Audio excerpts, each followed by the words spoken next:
up, y'all? Welcome to the Winners Culture, or welcome back to the Winners Culture. It's just JJ, as always. To my left, I have. I'm just Daryl. 1 R, 1 Y, 1 L. Hey, y'all, it's Bondi. And today we have a special guest, man. My man, pots and pans from way back in the day, Mr. So Icy himself, Mr. Olympian himself, Mr. Bruce Mapp. What's up, bro? What's up, gang? How are you? I'm chilling. Appreciate y'all having me on. How y'all feeling today? What's going on in y'all life today? It's a day, man. We here. We here. And that's what's important. I feel like we made it again. So this about to be another good episode. So we're gonna get right into it. So Bruce, man, I got a couple questions myself, because I really know you.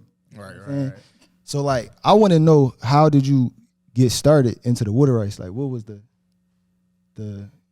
what got you into that? Like, what made you say water ice? That's what I'm gonna do. So when I moved to Dallas in basically 2019, get hot down there real fast. Yeah.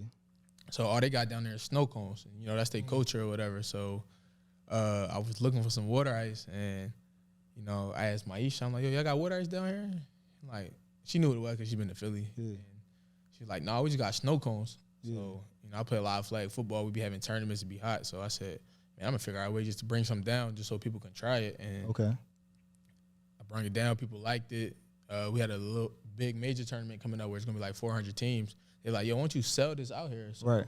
You'll make a killing. So Yeah. I actually got an LLC for it. Like, I'm thinking bigger, and made a killing in the first tournament. And then just from there, from 2019, I had like a little tent in the freezer and just been turning up since then. Okay. That's crazy. So I feel like we gotta give the people a little more backstory on you, because I know you. You feel what I'm saying? Right. Not everybody know you. So can you walk us through your timeline up to the point of starting So Icy? Like From high school? Yeah, start at high school. Tell us what happened. Tell us what got you there. Went to West Catholic, played football there.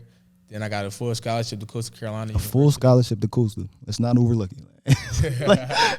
At Coastal, broke a lot of records at wide receiver, finished second all time in receiving. Got a master's degree from there as well. League and everything didn't work out, so I started, coaching high school football. Yeah. You coached with us or whatever. Yeah. And I fell in love with coaching at West Catholic too, but in Philly, you could be a coach and have a regular job. So like in other places, you can coach and you get a salary for it. So one thing I wanted to do was have a job at the school, and they told me apply for the admissions position. I went through the whole process and everything, and they hired somebody else. I felt like I'm still sick about that. I'm still sick about that. Is they alumni?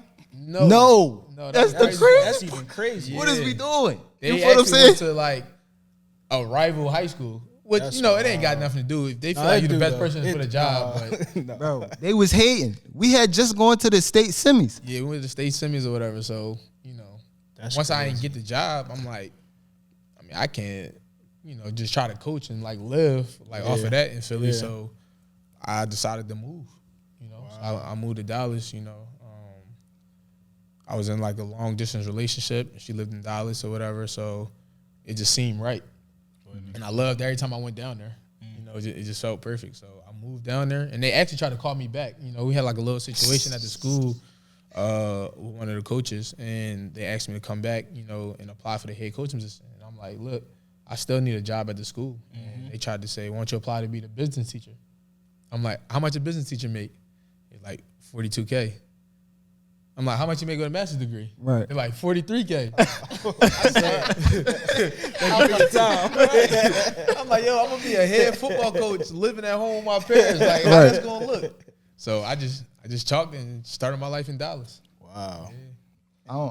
That's crazy. I still I'm sick. Anyway, so what brought us to So Icy though? Like, you feel what I'm saying? So like I said, like when they just didn't have the water ice down there initially, that's why I wanted to start it.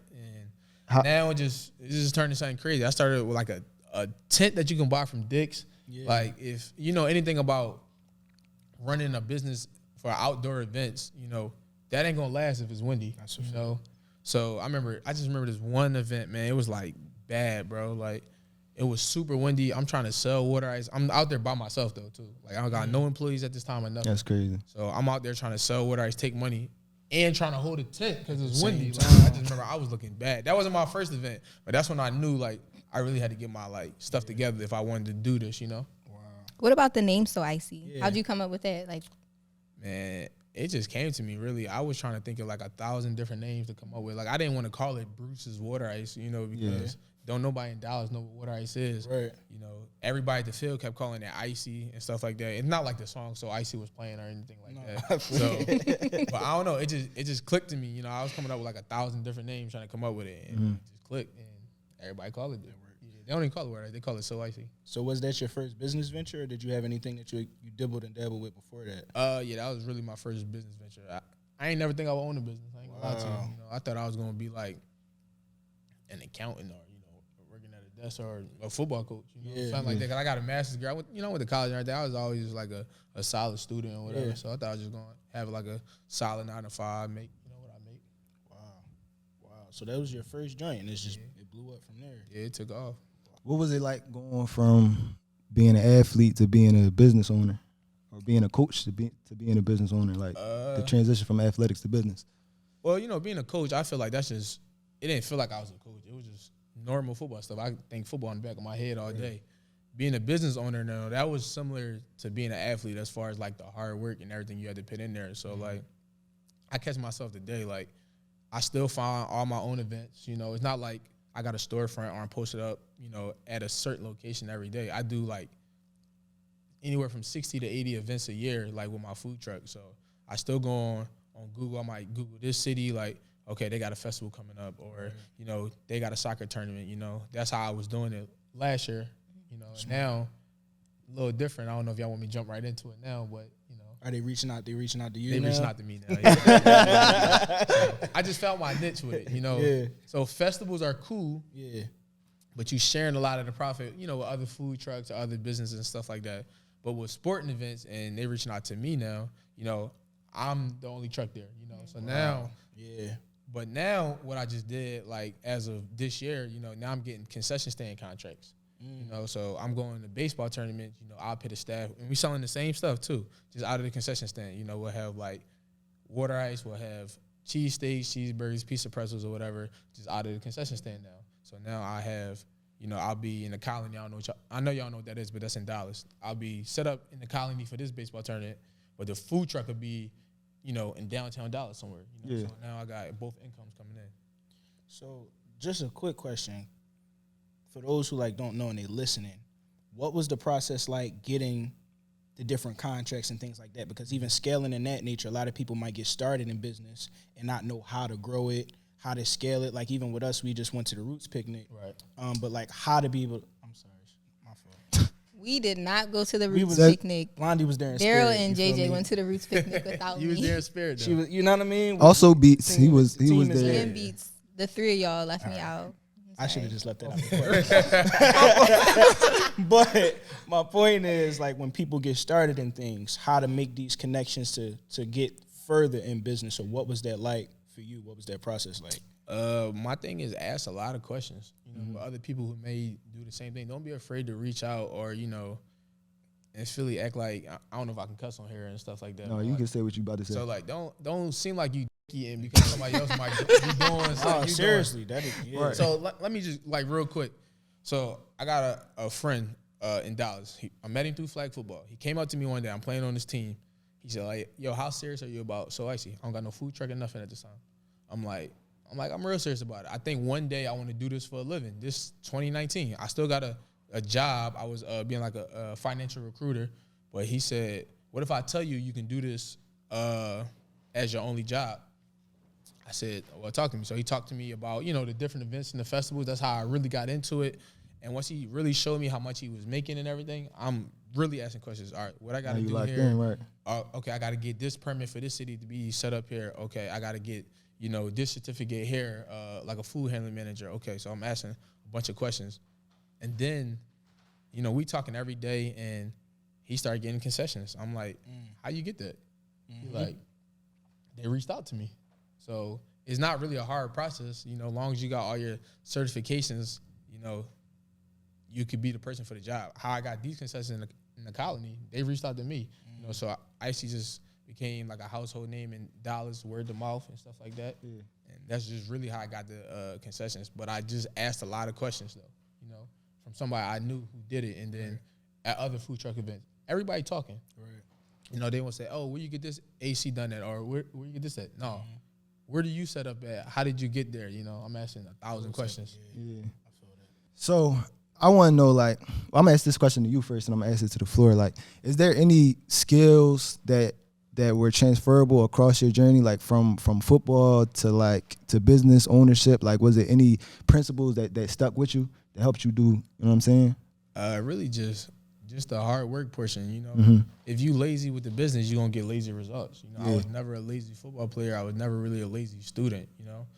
I'm not going to say I was a full straight A student, you know, but as a football player, I was elite. For sure. So, but I put the work in. Yeah. So as a business owner, you know, I'm good where I'm at now, but I'm going to be super elite because I'm going to put the work in. And I'm always, like I said, I'm always asking questions. I always want to know every day, how can I better myself? You know, and I think that's just the key.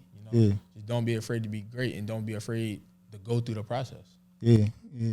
I feel that completely. What about y'all? Is there anything across your journey that you felt like was a transferable skill that you took everywhere? You want me to take this first? No, I'm ready. I feel like we all had transferable skills. Whether you realize it or not, I feel like every skill that you have could be transferable. Whether it's you was working in retail and you had to deal with the public, that patience could build in you whatever you need to weather storms of entrepreneurship. Yeah. I feel like everything translates. It's just if you can reflect and realize how to apply it in other situations. Yeah. Me personally, we talked about it, I think, you know, not too long ago, but like for me, it was learning to let go of pride, and how you mentioned asking questions, just getting over that hump alone, just to ask somebody like, yo, how you get this done? What did you do to get this done? Simple as that for me. The same way, it was just like, all right, I could get so far by just dropping that. So yeah, I think we all got transferable skills. I agree. For me, it would be because of sports. Like I played sports most of my life too, and like you were saying, I mean, I was kind of a lazy athlete, I will say. What does that mean? Like, you know, what does that say? Like, that's like an oxymoron. Right. How did that even go? For a long time, I was one of those people that just rested on natural ability. Okay. Like, you know, like I didn't want to work hard or practice or do more. Okay. It's like, well, I could already do it, so what do I got to practice for? Like, I was real hard-headed like that. But just throughout the different sports and different coaches and stuff, especially my college coach, that is not productive and it doesn't help the rest of the team. Like, you know, because what you do affects the rest of the team, and just the same as like what you do affects the rest of the business. Yeah. So that getting out of that negative habit really helped me, because now running a business, I don't let, you know, just arrogance or personal feelings and anything like that affect me, because what affects me affects the business, the team, stuff like that, you know. That makes sense. But, yeah. I feel like for myself, from being an athlete and then being a coach and then being an audio engineer, I think I was blessed to be able to do it at a high level on all of those fronts. And for all of them, it was all the same. It was always discipline, work ethic, and consistency. I had to show up every day. I had to show up and do what I did yesterday, again today, over and over and over again, longer than everybody else did. And I think that worked every time. I don't think there was a time where that didn't work. It was definitely times where it was more effort than others. Like when I was coaching at Temple, 6 a.m. to 7 p.m. every day was ridiculous. But it got me right, though. Shout out to Temple. I'm going to be contacting y'all soon, too. I need your help. But, yeah, discipline, work ethic, and consistency for me was the things. But, all right, so, Bruce, right, you said you decided to move to Dallas, right, because what was going on in the city, you saw it as a better opportunity. Was it ever a time after you moved where you felt like, I don't know, maybe I should go back? Like, I don't know if this is going to work out. No. Hey, it's crazy. You know, I love Philly. I love growing up in Philly. I feel like it teaches so much it's going to sound funny, on a thorough level, like when you meet other people from other cities. But, man, I knew when I was 18 I wasn't going to live in Philly no more. Okay. Me and Shaq was at the park, you know. What happened at the park? basketball game, regular Philly stuff, basketball game. They start shooting there. Yeah. Where's y'all at, Rose? Oh, we's down in like Allen or somewhere. That's we bad. not even from there. Why you was bad. at? Why you we could just playing start ball in throwing Allen? this happened. But go No, ahead. I'm just watching. Oh, you was just watching. You wasn't even playing. I'm just watching, and then they start shooting. We get out of there, whatever. Yeah. But I'm just like, man, I ain't trying to keep dealing with this. Yeah. I feel that. Do you think it was easier for you to make that move because you had already made that move in college? Yeah, 100%. So I knew what it was like to live in a different environment, live on my own, somewhat, had a roommate. But, I just felt like I adapted and adjusted, to a different environment. So I knew I could do that as an adult.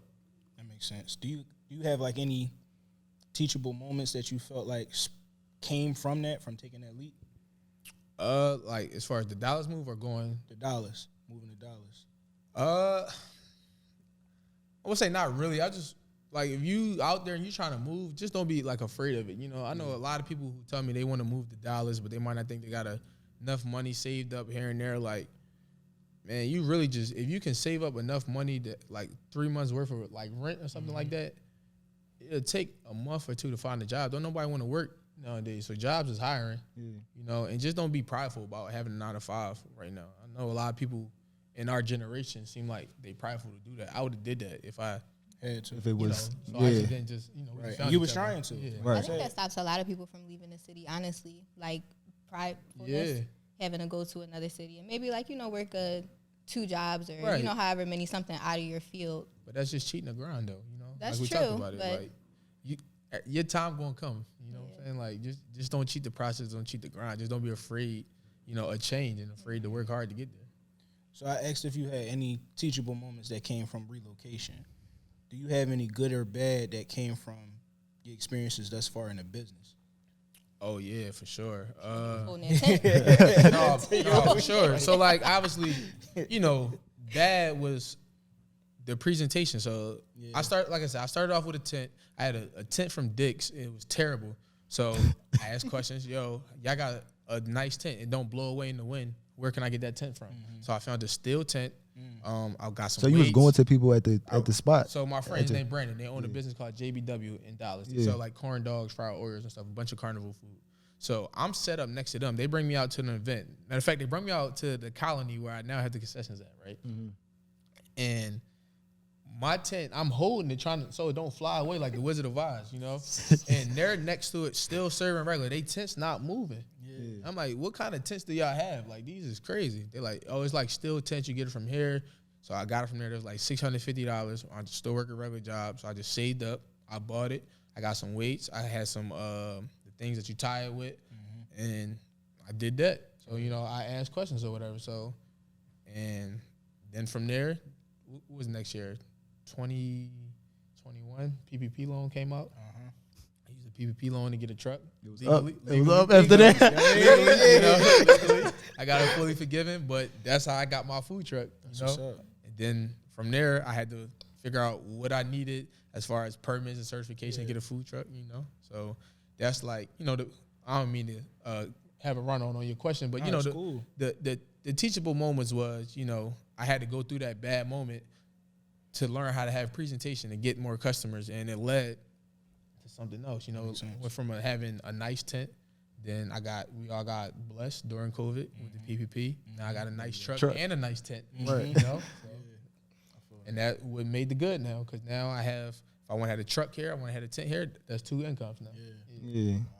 They multiple locations. I was getting ready to say that you could probably be at 2 locations at one time. Only thing you need is staff. Wow. So. I feel like everybody definitely has moments in business or whatever you do that's like teach you what needs to happen from here on out. Yep. You feel what I'm saying? You just shared yours. Daryl and Blondie, do y'all have like a moment in y'all business where you was like it was super humbling, and how'd you handle it? Many moments. Yeah, pick the biggest one. Pick the biggest one that stand out to you. I think. Daryl, you go first. I'm trying to think the most humbling joint. See, mine's on the spot. It wasn't bad. It wasn't bad, but I would say it's a different essence of humbling. Yeah. So there was a community event. Yeah. In my neighborhood. I'm from West Philly. Okay. So it was District Day, 4th District, right behind Overbrook High School. So I got to meet like a lot of the politicians, different councilmen that's in our city. Right. So I went to go shoot it. Normal day, took my camera, went to go shoot it, and it wasn't like packed out. You know what I'm saying? It's a political event. Now, granted, it's for the community, but it's not packed out. It's right in Tustin's in the park. Mm-hmm. But I did it anyway. So I'm out there, I'm shooting. I cut up a recap, and the councilmen, they loved it. Because of that, it awarded me the opportunity to get the highest level of credentials to cover Made in America that year, 2017. That's lit. The headliner was Jay-Z. So I remember vividly like being in the pit and thinking to myself, like, had I not taken that moment to literally just do something so small in my own neighborhood, I wouldn't be in this pit allowed to capture Jay-Z right now. Yeah. You know what I'm saying? So for me, that was a different side of just having a humble, but it was a teachable moment for myself. Don't look at no job as too small. Don't belittle anything that you do, because any contact that you have, any client, you never know where it could take you to. Yeah. Right. That was me. I agree. I feel like my humbling moment in business. Well, I kind of talked about it on the last show when I was talking about, like, you know, after college and stuff like that, what that was like. But even reaching out, like coming out of that and like, because I kind of shut down when things aren't going my way, or like, you know, when things are bad. So kind of like you mentioned, reaching out. Reaching out, using those contacts and people, like, you know, you be a little ashamed or you be like a little prideful and you don't want to reach out for help. You don't want to seem like you need help. It's like, you know, you just don't. But I took a big step, and the shop that I'm at now, it's the only salon I've ever worked at. The person that I work under, you know, she's been a mentor for me since the beginning. Shout out to Aileen. She posted something on Instagram looking for an assistant. That's how I got started. And I saw the post, you know, the post stay up for 24 hours. It was like the 23rd hour. Like, if I wanted to go back to it, it was gone. Yeah. So I just saw it, and I'm like, maybe I won't reach out. Like, you know, I don't know. Like, just not sure. Ended up reaching out. You know, she loved me. We got to talking, and she always, like, we always laugh at this story. But she's like, you know, when you emailed me, I just knew that you were the person. Like, she's like, you sent the perfect type of email. You addressed it. Like, it was so professional. It was well put together. So I'm happy that I reached out to her, else I wouldn't have my whole, you know, entire career right now. Like, nothing, no step would have gone further. Yeah. I felt like all my humbling moments was literal. Like, they were literal. like when I first started coaching at Temple, they made us clean the weights. Like, don't nobody clean weights. We had to clean every weight with a like soft cloth, and like it was like a menial task. It was completely meant to be humbling on purpose. Like, are you going to sit here for the hour that it take before at 5 a.m. before and after to clean this weight? You're like a GA. Oh, yeah. Yeah, they treat GAs bad. That's crazy. And then we would have to do the workouts before the workout, because the rule was you can't teach nothing you haven't done. So before every joint, we had to do the workout before the thing. I'm like, y'all is playing with me in this. Like, y'all playing with me. Y'all playing with me in this joint. And then when I was at Milk Boy, learning how to be an engineer. Shout out to Milk Boy. All of them won a Grammy this year. So I gotta keep going. But I was in there painting the walls, mopping the floor, like the same thing. A soft cloth, cleaning the equipment. You know what I'm saying? Like, was playing with you. No, I can relate to that too, though. They was literally trying to like say basically, if you want this, you have to be willing to do the most menial tasks consistently, repeatedly.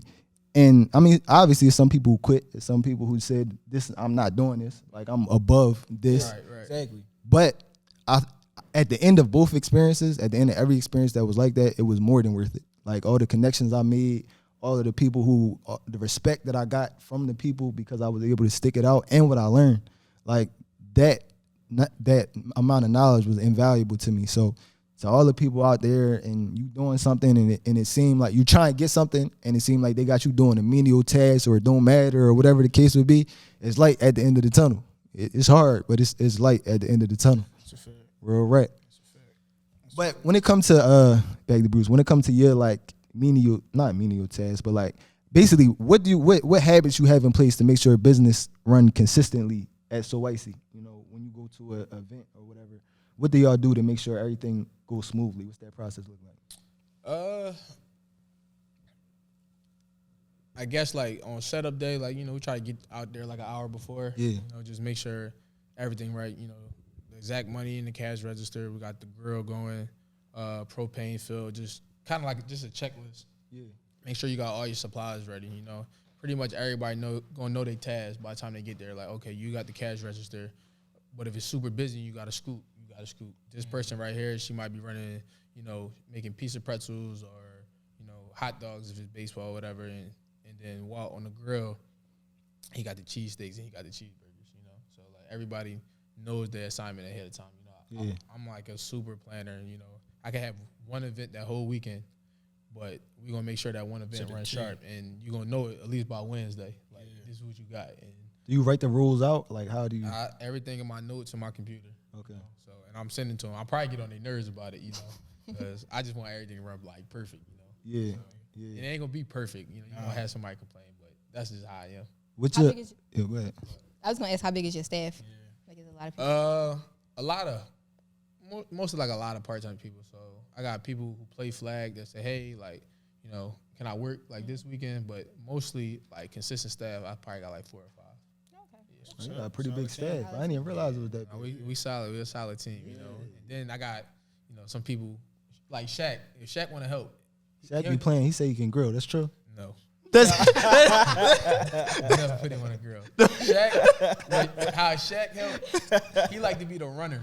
So, like, if we getting low on food fast, because, you know, we bring a certain amount, you know, that could fit on the truck and everything. Yeah. But if the event going crazy, because sometimes these events could be from, like, 8 a.m. to 8 p.m., you know, if by, like, 12 o'clock, like, yo, we started out with 60 burgers. We got 20 left. I'm like, oh, it's 12. We still got 8 hours.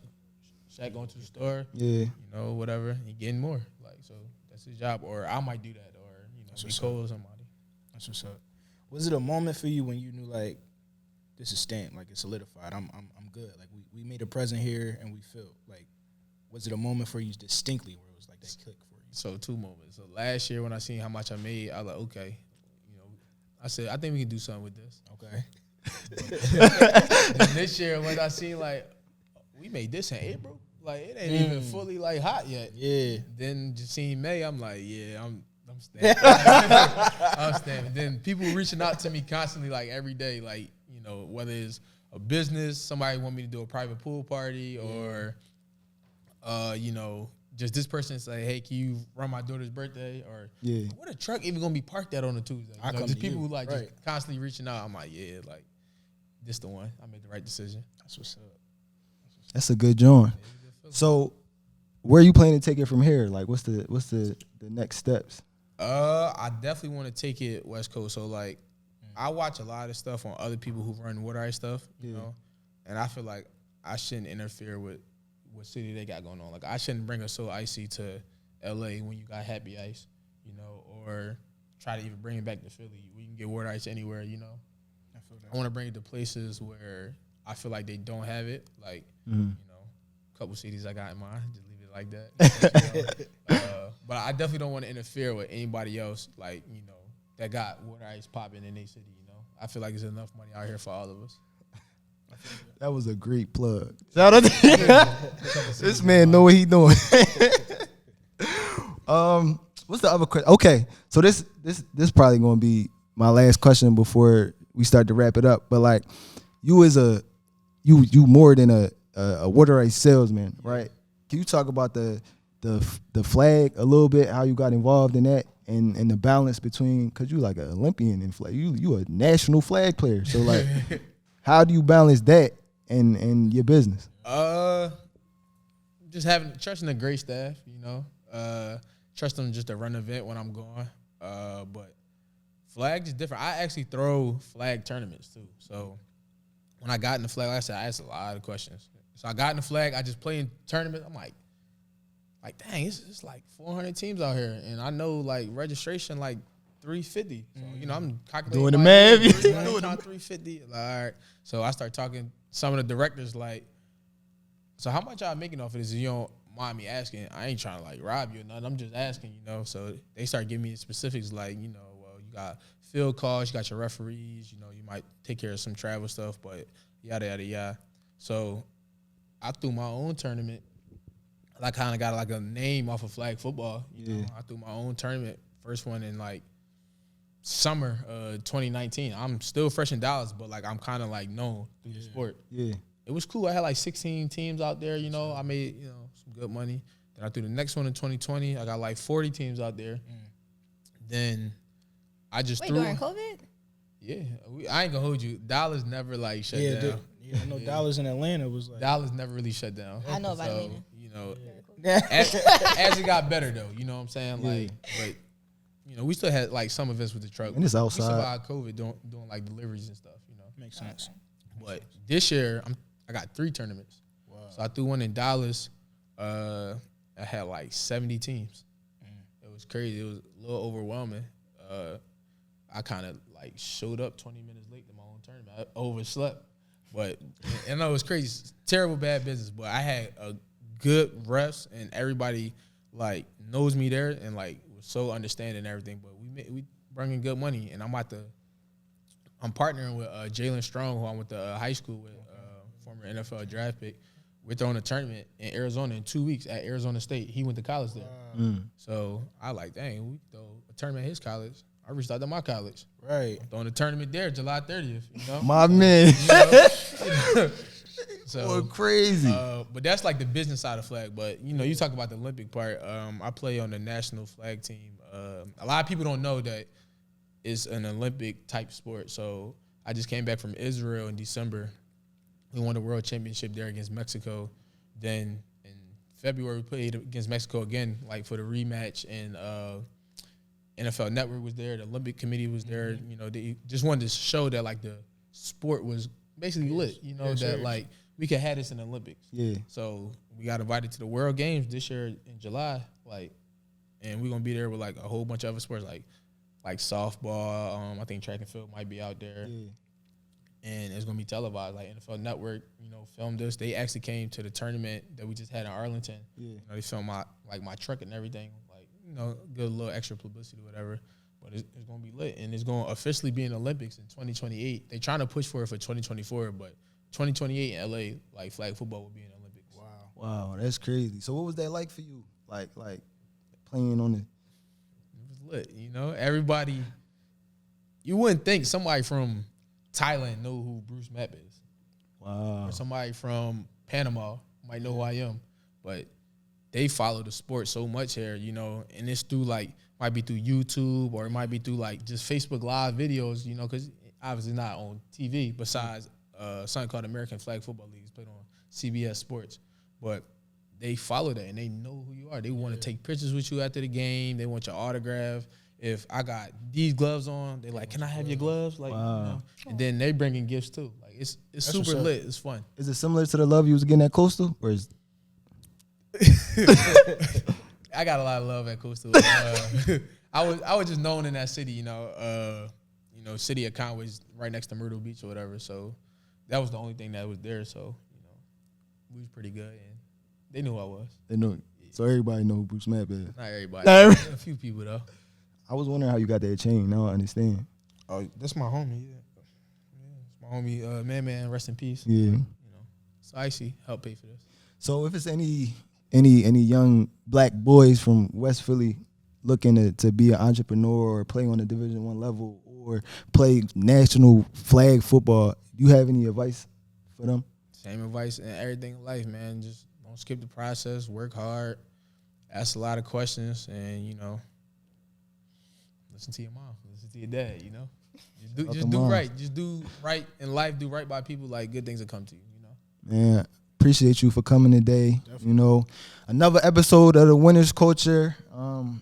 It's just JJ, and to my left. Before we get out of there, where can the people follow you at if they wanna tap in, they taking a trip down Dallas, they wanna get some advice, where can they find you at? So you can follow me or my business page. Business page is gonna be SO_ICICY DFW, or you can follow me at Bruce Mapp, BRUCMAPP. Make sure y'all follow the studio too, Studio 524 for producing a podcast. You can follow me at Knock on Wood Productions. Where can they follow you? You can follow me at Blondie. Till next time, man. Another episode of Winners Culture. We out.